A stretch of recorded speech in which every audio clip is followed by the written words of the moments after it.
cordial saludo. Mi nombre es Natalia Esquivel Polanía, código 303-019-96. Pertenezco a la escuela ECASMA, a la institución universitaria UNAD, y pues el día de hoy vengo a sustentar la primera tarea, microbiología de suelos, que pues el tema era reconocer la microbiología y sus contribuciones en la agricultura sostenible. Listo, entonces vamos con la primera pregunta, que nos decía, ¿qué estudia la microbiología y por qué es importante? Bueno, la microbiología estudia a los microorganismos, como bien lo dice la palabra, el nombre de estos microorganismos, el funcionamiento, su diversidad, su evolución y como tal la evolución también de esas células. La forma en que ellas surgieron, y también abarca la ecología, que es como estudiar el lugar donde habitan aquellos microorganismos, ¿sí? Bueno, la microbiología es importante ya que estudia pues estas especies, estas bacterias, y pues ya que son pues la única forma de vida importante para el sostenimiento de la vida en la Tierra. Aunque no creamos, estos microorganismos ayudan a muchos procesos biológicos, ¿sí? De las bacterias que hacen bien, que ayudan a fermentar, toda esta clase de cosas. La siguiente pregunta nos decía, ¿cuál es la principal diferencia entre los microorganismos procariotas y los eucariotas? La verdad no me extendí mucho, pero quise como en una sola línea poder representar estas diferencias. Y es que los procariotas provienen de una bacteria llamada Archaea y las eucariotas están compuestas de orgánulos. Y como tal, los procariotas son más grandes que las eucariotas también. ¿Cuáles microorganismos comprenden los eucariotas y cuáles los procariotas? Listo. Algunos procariotas, como lo son los extremofilos, pues habitan, digamos, en extremos ambientes muy concretos. Pueden ser ya aguas termales, mares polares, ¿sí? Son muy, como lo dice la palabra, ambientes muy extremos. Las células microbianas pues habitan, bueno, casi todas habitan en el mar o en el subsuelo.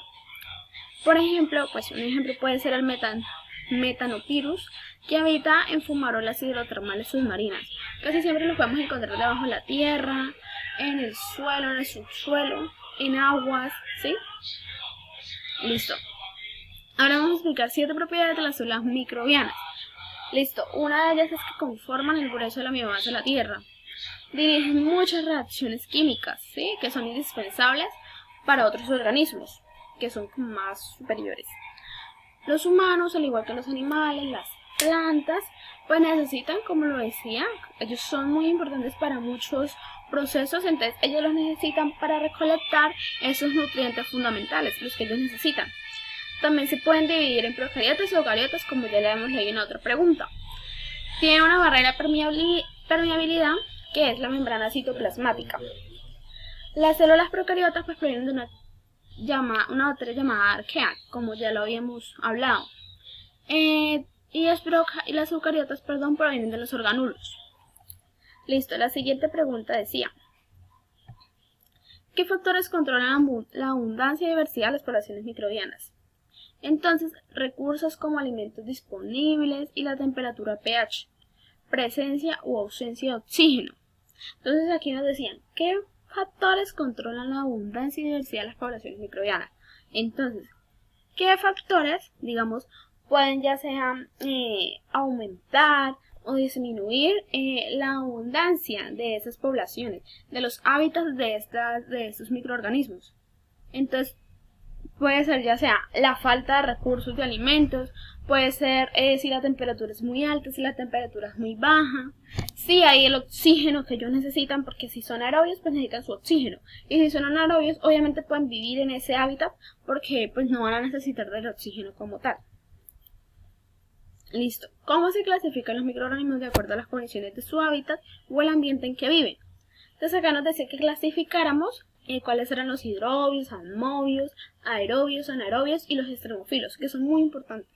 Son muy interesantes saber como las condiciones, como el ambiente en el que viven estos microorganismos. Y ya pues como decíamos, los extremofilos pues viven en fuentes termales volcánicas, en el hielo que cubre los lagos, aguas saladas, aguas termales, bueno. Los aerobios, que son los que necesitan el oxígeno, para sobrevivir. Entonces un ejemplo de estos aerobios son los Mycobacterium tuberculosis. Se llaman así, pues como decía, ya requieren oxígeno para vivir. Los anaerobios pues no necesitan oxígeno. Un ejemplo de estos son los Clostridium, y pues son capaces de sobrevivir y multiplicarse en ambientes que no requieren oxígeno.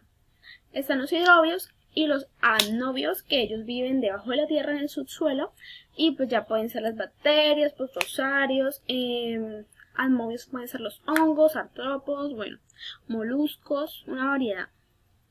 La siguiente pregunta nos decía, ¿cómo se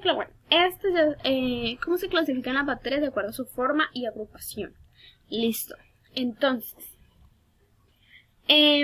tenemos los que tienen forma esférica u ovoide, que se pueden llamar cocos. La de forma cilíndrica, que se llama el bacilo. Forma de bacilos con espiral, espirilus. Cocos con cadenas largas, entonces la bacteria se llama Streptococcus. Cubos tridimensionales está la zarcina, racimos Staphylococcus, bacterias super enrolladas, espiroquetas, tubos largos o tallos pedunculadas, y cadenas de células largas o finas filamentosas. Entonces esto es como cómo se clasifican esas bacterias de acuerdo a su forma, ¿sí? Que sea redonda, que sea cilíndrica, que sea en espiral, y pues como según su agrupación, digamos, tales bacterias de tal nombre, cómo se agrupan, ¿sí? Entonces pues aquí tenemos esa clasificación. Bueno, ¿dónde se encuentran los microorganismos en la Tierra o cómo se encuentran distribuidos en los diferentes hábitats? Entonces pues sabemos que los microorganismos van a estar distribuidos en la Tierra o en sus hábitats, en comunidades microbianas, como ya los decíamos, en sus ecosistemas.